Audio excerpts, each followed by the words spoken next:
हाफिज गुलाम साहब, कोई आपत्ति, कोई ऐतराज, या फिर आपको लगता है कि देश में एक कानून होना चाहिए तभी समाज में जो एक रूपता है वो आएगी? देश में मैं समझता हूँ एक भ्रम फैलाया जा रहा है कि मुसलमानों के लिए अलग कानून, हिंदुओं के लिए अलग कानून, सिखों के लिए, और देश में सबों के लिए एक ही कानून है और देश संविधान से चलता है, सरकार चलाती है। सिर्फ कुछ पर्सनल इश्यूज़ हैं, चूँकि उसी संविधान में वो प्रावधान है कि आपको धार्मिक स्वतंत्रता की गारंटी वो संविधान देता है। तो जाहिर सी बात है, कोई हिंदू धर्म पर जिसकी आस्था वो अपने धार्मिक रीति रिवाजों पर चलता है, जिसकी इस्लाम पर आस्था वो अपने अनुसार, जिसकी सिखिज्म पर, जिसकी बौद्धिज्म पर, जिसकी जैनिज्म पर। भारत और दुनिया के दूसरे देशों में बड़ा अंतर है।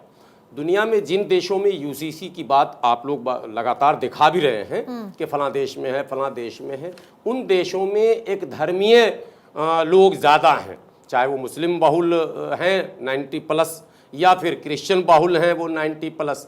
भारत के बारे में कहा जाता है कि न केवल ज़ुबान, भाषा, कल्चर, बल्कि धर्म भी यहाँ इतने हैं जो यहाँ के लोगों को भी पता नहीं है। पूरे भारत के लोग दिल्ली घूमने आते हैं लोटस टेम्पल। आपको लोगों को सर दो सेकंड आपको दिक्कत क्या है? कोई दिक्कत नहीं, कोई दिक्कत नहीं। बात तो आप बता दो अगर कोई दिक्कत है। अरे मैं देश के लिए बोल रहा हूँ, मुझे कोई दिक्कत नहीं। देखिए भारत के संविधान में जब दिक्कत नहीं तो आप बोल दो, ठीक है आना चाहिए। मैंने तो बोल दिया आना चाहिए। अगर हिंदू धर्म में कोई कमी, अगर आपसे बाहर कोई पूछ ले कि क्यों आना चाहिए, तो वो बात यही क्यों नहीं टीवी पर बोलेंगे कि क्यों आना चाहिए। मुफ्ती साहब आप ये बताएं, यूसीसी आपके धर्म के आड़े आ रहा है या नहीं?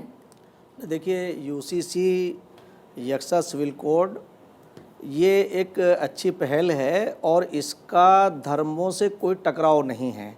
अभी मैं तो सराहना करता हूँ उत्तराखंड के मुख्यमंत्री श्री पुष्कर सिंह धामी जी की कि उन्होंने इस पहल को किया, और इसकी पहल को मैं उन्हें साधुवाद भी देता हूँ और उनकी सराहना भी करता हूँ कि उन्होंने इस पे पहल की और पूरे देश के अंदर आज चर्चाएं हुई।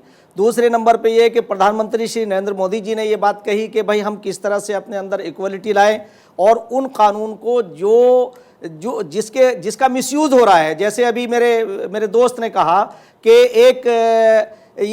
मैं आज स्पष्ट करना चाहता हूँ यहाँ पूरे भारत के लोगों के, पूरी दुनिया के लोगों के सामने कि कुरान पाक का इतना प्रावधान था कि अगर मान लीजिए कोई एक बीवी जो है उसने छोड़ दिया किसी पत्नी को और उस पत्नी ने किसी से जाकर के विवाह कर लिया, उसके बाद उसने भी छोड़ दिया या वो मर गया, तो उसका सिर्फ ये था कि वो अपने पुराने पति की तरफ लौट सकती है। कुछ लोगों ने इसका मिसयूज, कुछ लोगों ने नहीं, बड़ी तादाद में लोगों ने इसका मिसयूज किया और हलाला जैसी चीज का इतना मिसयूज किया है कि मैं समझता हूं जिन लोगों ने ये कृत्य किया है उनके ऊपर सरकार को उनकी इंक्वायरी करके उनके NSA लगाए और उनके ऊपर 302 की धारा लगाए।